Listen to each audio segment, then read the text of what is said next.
Hi,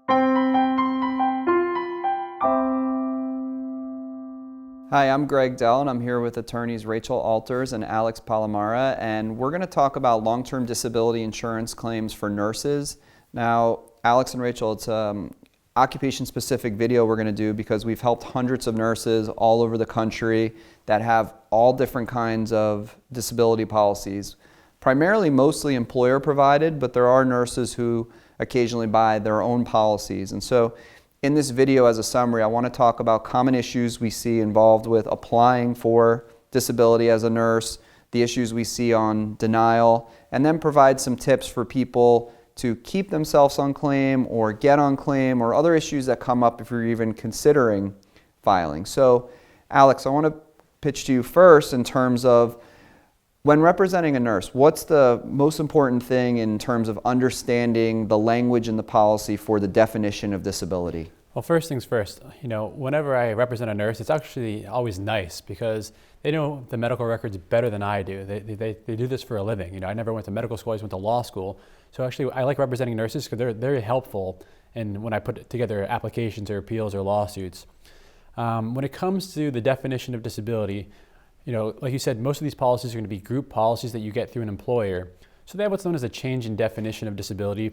For the first, typically 2 years, you have to be unable to perform the duties of your own occupation.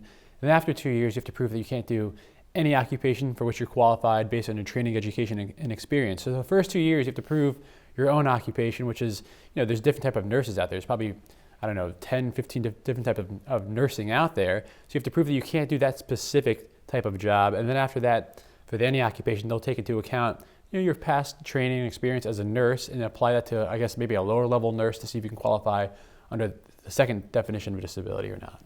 Okay, Rachel, when you talk about this definition of disability, we sometimes see unable to perform duties of your occupation. And a lot of people think, well, I'm a registered nurse, I work in a hospital environment, and they tell you this is what I do. But then you go to the definition of disability in the policy. For example, let's just pick on the Standard Insurance Company. And we know they have, it's going to be how a nurse occupation is performed in the national economy. So that gets into these levels of sedentary, light duty, medium duty. What is your experience as to where the disability carriers usually look at in terms of a national economy standard and a threshold of activity being sedentary, light, or medium duty? Right, that's an issue that always comes up because when somebody says they're a nurse, it can mean many things. So there's nurse managers, there's nurses who are in an OR who are usually heavy lifting. There are nurses who help transfer patients, and sometimes patients can weigh up to 300 pounds. So there's a wide variety of nursing, but unfortunately with these policies, and people don't understand that when they read the policy, they say, well, when I go to work every day, these are my duties and what I'm expected to do. So I come into the hospital and I have to see patients, I have to clean their beds, change their bedpans, I have to help them to the bathroom, and there's a lot of requirements. Unfortunately with these policies, they're not looking at how your job is performed when you walk into the hospital or the doctor's office. They're looking at how the Department of Occupational Titles defines it in the national economy, and it is going to be a certain set of duties that the nurse can do. And even if you're required to walk 3 miles through the hospital every day on a daily basis, and the nurse has, for example, a back issue where she can't walk, if in the national economy an RN is not required to do that, then they're not going to consider that part of your job duties. So that's the hurdle that we have to leap over sometimes, because that's just the standard under the policy, where, like you mentioned, if you have an individual policy, it's different. It's how you actually perform your job at your workplace. But Alex, so someone's watching this video now and they say, you keep talking about this national economy standard, and Rachel mentioned Dictionary of Occupational Titles. Is that the end-all, be-all title, or is there a way to get around that and present how you believe, when you're representing a nurse, what the national economy is for that particular nurse's occupation, and how do you go about doing that? Well, the insurance company wants you to believe that's the end-all, be-all, and the Dictionary of Occupational Titles kind of dumbs down your occupation. It kind of gives maybe some basic elements of what your job is, and if you're working as a nurse or as a lawyer or any profession, if you look at that definition, you're going to be like, this is ridiculous. I do a lot more than these 5 or 10 things. My job is a lot more specific than this, and it's kind of ridiculous that they're trying to say that my job as a nurse is only this. To get around that, we have vocational experts that we utilize a lot. We want to, first off, I have my client, go to their employer and get a copy of what the definition of their claim is, what their occupation is. Have my client write out what they do on a daily basis. Then we'll go to these experts who actually will go above and beyond the dictionary of occupational titles to tell you what a nurse does on a regular basis, for 9-12 hours a day. It's way more detailed, and you need to get that into your claim file so you can prove to the insurance company and ultimately maybe a judge that the dictionary of occupational titles is just not enough. The insurance company relying upon it is not enough, or maybe they're relying upon the wrong type of nurse in the dictionary of occupational titles. I see that a lot, where my client actually is one level of nurse, or this type of skilled nurse, and they're trying to say she's like a general nurse, and they're overlooking the more specific qualities that my client brings to the table and that is required by her job. So, Rachel, when representing a nurse, what are some of the common medical conditions that you see that result in disability? A typical nurse, and there isn't, I guess, a typical nurse, but many nurses have very physical jobs. Unless you're a nurse that's a manager and you're managing a group of nurses, right, and your job is basically managerial, most nurses are lifting heavy things. They are, repetitively using their hands, and a lot of nurses end up having severe back issues, where they end up either herniating a disc, have a chronic back issue, or oftentimes a nurse will get hurt on the job. And I have a lot of clients where a nurse actually is hurt from lifting a patient, or maybe she falls on the job and she's injured, and she can no longer, when a nurse is injured and has a bad back, they can't, number one, they should not be working because they could put their patients at jeopardy.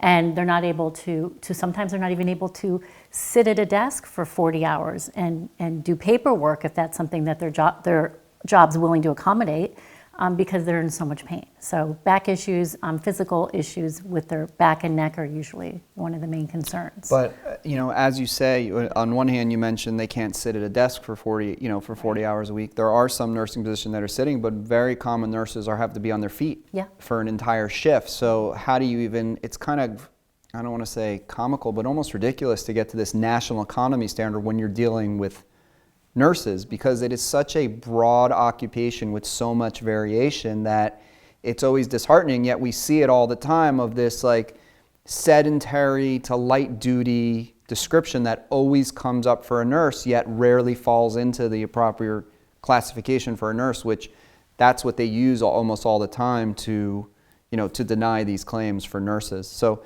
Alex, when you're a lot of these policies for nurses are provided by employers, whether they work for a hospital or they work for a private doctor's office, because most nurses aren't independent, like, oh, I have my own nurse business, and therefore, because they got to work for somebody else. So you're often dealing with these group policies. But with group policies come these limitations within the policies. And what are you commonly seeing that's limiting the amount of benefits that a nurse can receive? So most of these policies are governed by the ERISA laws, that were passed in the 70s. First and foremost, the ERISA laws are not good for claimants. They really do protect the insurance companies. Secondly, sometimes, like all people making claims for disability benefits, sometimes the claims are for mental health claims. So first and foremost, most group disability insurance policies, I'll probably say 99% of them, limit your recovery for mental health claims. So if you're dealing with anxiety, depression, which nurses often do because they see a lot of things every single day. Tremendously stressful. Very stressful job. So if you make a claim for mental health, your claim is going to be limited to 24 months of benefits. That's it. Sometimes it might be even less, 12 months or 36 months, but typically a typical LTD policy is 24 months of mental health.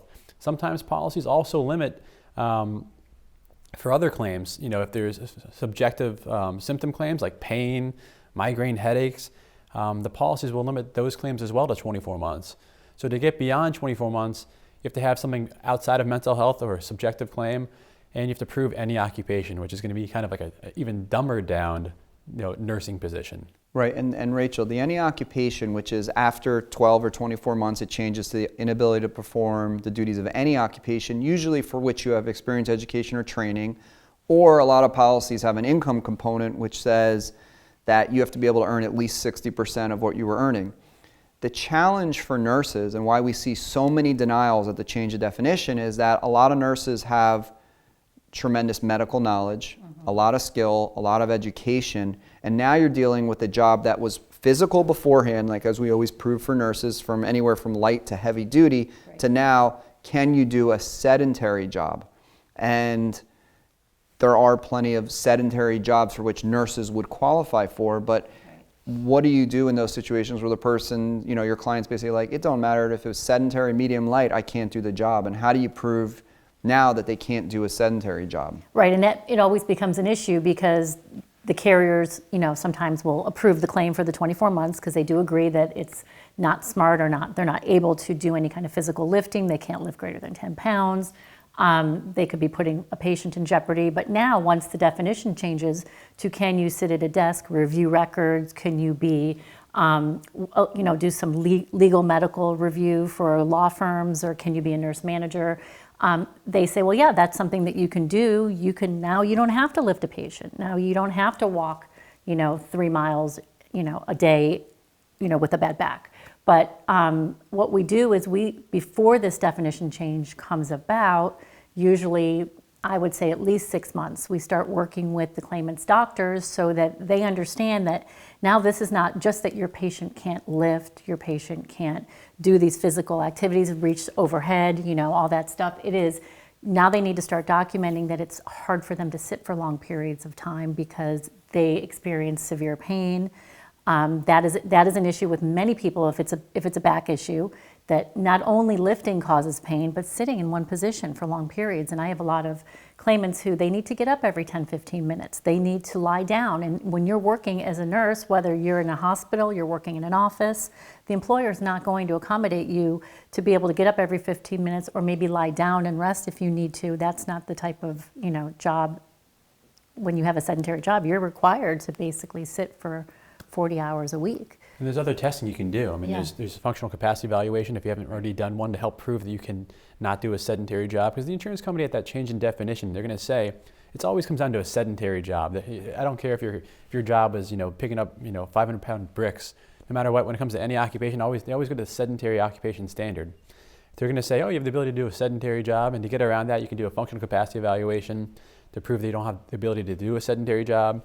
If you have cognitive issues, you can do maybe a neuropsychological testing to show the level of your cognitive inabilities and abilities and memory issues and whatnot. So there's other testing you can do that you want to do, at least 6 months, like you said, prior to the change in definition of disability. Right. But Alex, you mentioned the cognitive testing, and this isn't brain damage we're talking about, but most of the conditions for people on disability is pain-driven, and with pain comes the inability to focus. And I know, you get a bad back or a bad neck pain and people get it and usually it goes away and you have temporary. But when you do have a headache or a bad neck, try sitting and looking at your computer for 15 minutes. I mean, this video has now been 12 minutes or so, and someone who has an uncomfortable neck or back is probably squirming in their seat just watching this video. Now, expect the nurse to focus on whatever chart they're doing, whatever medication the doctor requested, whatever file review they're doing, and now they make a mistake, or they miss something in the chart, or they don't document something appropriately. Now the next shift comes in and does something, and it's a snowball, potentially catastrophic effect because